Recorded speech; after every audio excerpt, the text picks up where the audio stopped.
시원한 계곡이나 바닷가를 찾는 계절이 돌아왔습니다.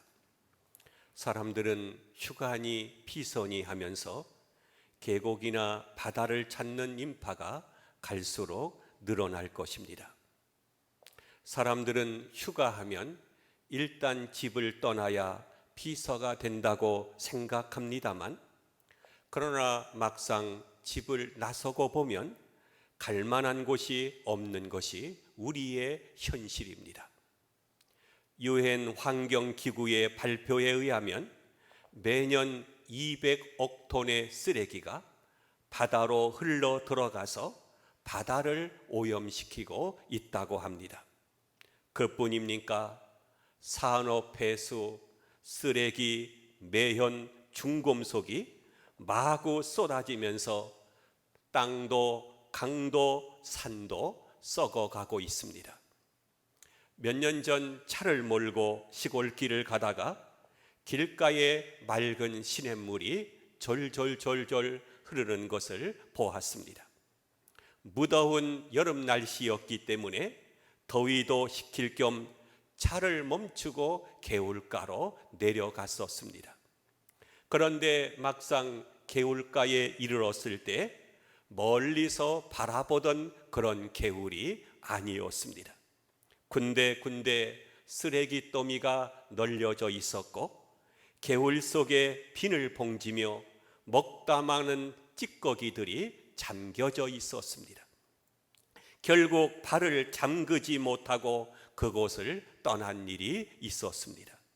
한마디로 말해서 쉴 만한 곳이 없었습니다.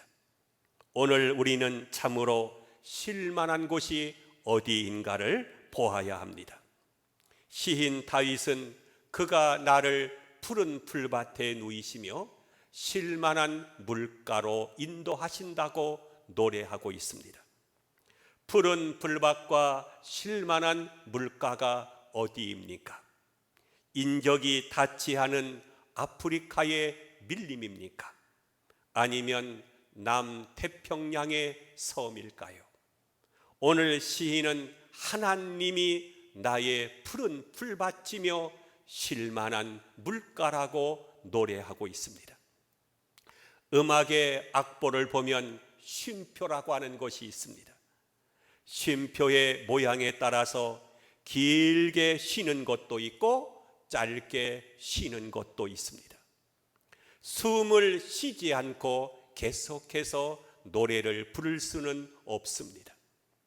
운동 경기도 반드시 경기 중간에 전반과 후반으로 나뉘면서 휴식 시간이 있습니다. 고속도로를 달릴 때에도 중간중간에 휴게소가 있습니다. 우리 일상생활에도 쉼표나 쉼터가 필요합니다. 성경은 우리 주님만이 쉴 만한 물가며 푸른 풀밭이라고 말씀하고 있습니다. 우리는 오늘 성경에서 참된 쉼이 어떠한 것인가를 발견하게 됩니다. 첫째로 하나님을 목자로 삼은 사람은 부족함이 없다고 했습니다. 본문 1절을 봅니다. 여호와는 나의 목자시니 내가 부족함이 없으리로다 했습니다. 여러분, 사람의 욕망이라고 하는 것은 끝이 없습니다. 교통 문화에 대한 욕망을 예로 들어보겠습니다. 오솔길이나 산골길을 옛날에 100리나 200리를 걸어 다닐 때 옛날 사람들의 욕망은 길이 넓게 뚫렸으면 좋겠다 하는 것이었습니다. 그러다가 길이 차츰 넓게 뚫렸습니다. 그러자 사람들의 욕망은 우마차나 인력거를 타고 다녔으면 좋겠다 하는 것이었습니다. 그래서 인력거나 우마차 시대가 왔습니다.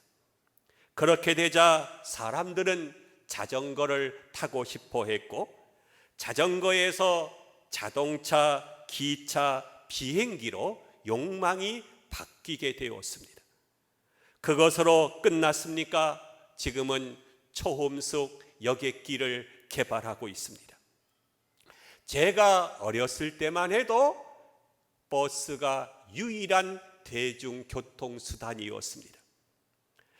저는 그 당시 버스가요 얼마나 타고 싶었는지, 하지만 돈도 없었고 탈 만한 기회도 없었습니다. 또 그때는 도로가 비포장이었습니다. 얼마나 덜커덩대는지 모릅니다. 그리고 한번 버스가 지나가면 도로가 보이지 않을 정도로 먼지가 자욱하게 일어나게 됩니다.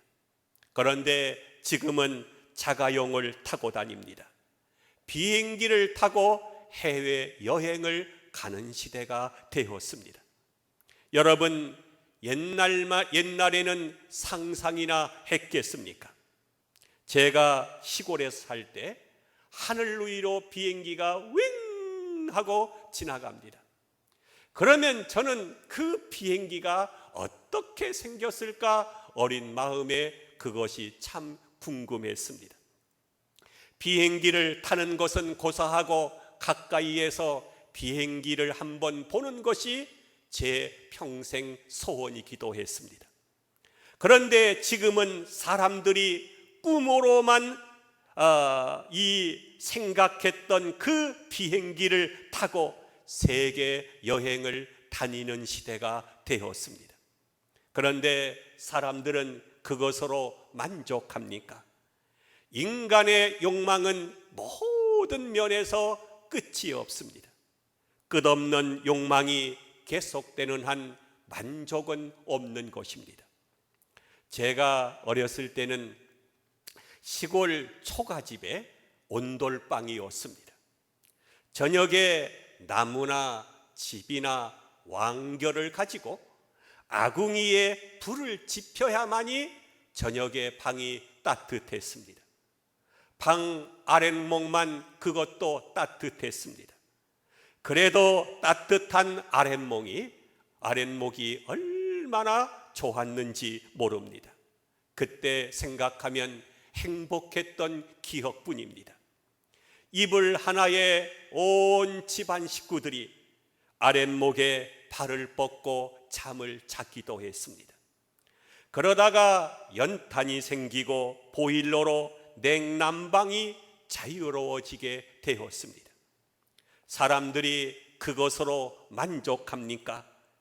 21세기 미래형 주택이나 아파트는 모든 것들이 원격 조정으로 이루어질 것입니다. 그러면 사람들이 만족하며 살까요?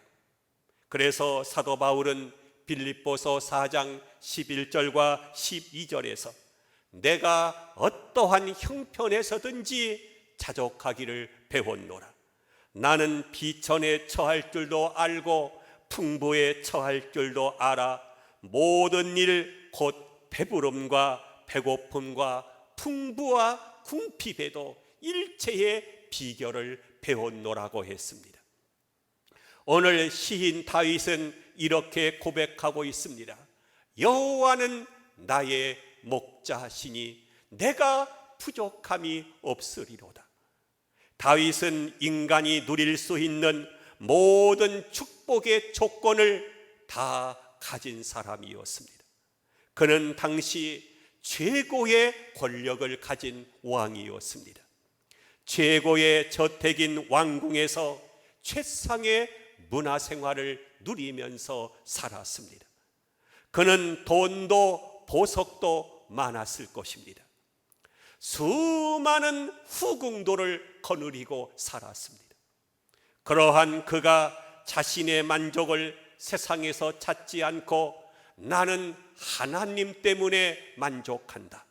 여호와가 나의 목자가 되시기 때문에 나는 부족함을 모른다 라고 고백한 까닭이 무엇이겠습니까?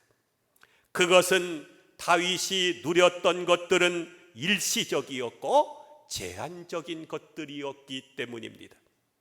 그런 것들은 잠시 동안 만족을 줄 수 있지만 영원한 만족을 주는 것이 아니기 때문입니다. 왜 두 분이나 되는 전직 대통령이 재판을 받고 감옥에 가고 또 장관들의 이름이 언론에 오르내리고 기업들이 어려움을 겪습니까? 그것은 세상의 영광이나 행복은 영원한 것이 아니기 때문입니다. 다윗은 수많은 고백과 찬양시들을 썼습니다마는 단 한 번도 나는 왕이 된 것을 만족한다든지, 나는 금과 은이 많은 것을 만족한다든지, 나는 화려한 왕궁에 사는 것을 만족한다고 말하지 않았습니다. 역대상 29장 11절과 12절에 보면 천지에 있는 것이 다 주의 것이라고 했고, 주권도 주님께 있다고 했고, 부귀와 귀도 주님이 주셨다고 했고, 권세와 능력도 주님께서 주셨다고 했습니다. 얼마나 행복한 고백입니까? 다윗은 역대상 29장 14절에서 이렇게 기도했습니다. 모든 것이 주께로부터 말미암았사오니. 우리는 여기서 다윗의 위대한 신앙을 보게 됩니다. 그것은 원인도 과정도 결과도 다 하나님께로부터 왔다는 것입니다. 우리는 하나님의 넓고 높은 깊은 섭리와 뜻을 다 이해하지 못합니다. 그래서 때로는 원망하고 투정을 부리고 낙심을 할 때가 있습니다. 그러나 분명한 것은 내가 하나님 앞에 바로 서는 믿음을 지키고 충성을 다하면 하나님께서 언젠가는 복을 주신다는 것입니다. 우리도 다윗처럼 모든 것이 주님의 것입니다. 나는 신앙으로 자족하며 감사하며 살아야 하겠습니다. 두 번째로 인도자가 있기 때문에 부족함이 없다고 했습니다. 양들은 푸른 초원이 펼쳐져 있고 오아시스나 샘이 솟고 있다 하더라도 그곳으로 인도하는 목자가 없으면 꼴도 물도 얻을 수가 없습니다. 시인은 본문 2절에서 그가 나를 푸른 초장에 누이시며 쉴만한 물가으로 인도하신다고 했습니다. 세계 어느 곳에 가든지 여행을 안내하는 가이드가 있습니다. 그들은 일정한 교육과 학습을 받고 자격을 갖춘 사람들입니다. 여행자가 혼자서 지도책을 들여다보며 여행을 하는 경우도 있지만 여행 가이드의 안내를 받게 되면 정확한 정보를 얻을 수가 있고 쉽고 편하게 여행을 즐길 수가 있습니다. 인생길도 마찬가지입니다. 자기 힘으로 길을 찾고 지도를 보면서 갈 수 있을 것입니다. 그러나 그 길은 외롭고 고독합니다. 다윗은 하나님께서 나를 푸른 풀밭과 쉴만한 물가으로 인도하신다고 고백하고 있습니다. 안내자가 있으면 인생길의 여행이 편안합니다. 하나님께서는 우리들의 안내자가 되십니다. 이 땅에서뿐만 아니라 우리를 영원한 천국으로 인도하는 안내자가 되십니다. 하나님은 어떠한 안내자입니까? 시편 121편 4절에 보면 그분은 졸지도 않고 주무시지도 않는다고 했습니다. 시편 139편 2절과 3절에는 나의 앉고 일어섬을 아시고 나의 모든 길과 내가 눕는 것까지 아신다고 했습니다. 우리의 가는 길을 안내하시는 하나님, 이 세상에 살 때뿐만 아니라 내가 눈을 감아서도 나를 천국까지 인도하시는 하나님, 얼마나 든든하고 감사합니까? 지금 프랑스나 독일 같은 유럽은 섭씨 40도가 훨씬 넘는 무더위가 있다고 합니다. 100년 만에 찾아온 무더위라고 하죠. 날씨가 더워지게 되면 엄청난 청량 음료가 팔린다고 합니다. 저마다 콜라를 마시고 사이다를 마시고 팥빙수나 아이스크림을 먹으면서 더위를 달래보려고 합니다. 그러나 따지고 보면 그런 종류의 음료들은 대부분 인체에 해로운 색소나 첨가물이 들어있는 것들입니다. 또한 이 물은 사마리아 여인이 마신 물처럼 마시고 마셔도 또다시 갈증을 느낄 수밖에 없는 것들입니다. 시인 다윗은 고백합니다. 하나님은 나의 목자이십니다. 그분께서 나를 편안한 풀밭으로 인도하시고 마시기에 좋은 물가로 나를 인도하십니다. 그렇기에 나는 부족함이 없습니다. 우리는 다윗의 고백 속에서 진정한 휴식과 평강을 얻는 길이 무엇인가를 알 수 있습니다. 참된 안식과 평안을 얻으려고 하면 우리에게 푸른 풀밭과 쉴만한 물가를 주시는 하나님을 믿고 따라야 하는 것입니다.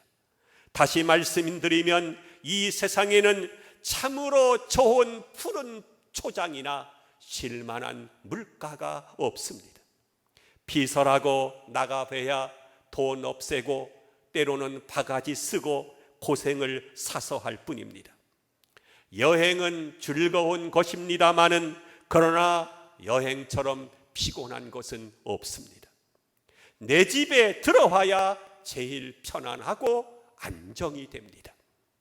별별 곳을 다 돌아다녀 보아도 참 쉼이나 참 평안을 얻는 것은 세속적인 방법을 가지고는 불가능합니다.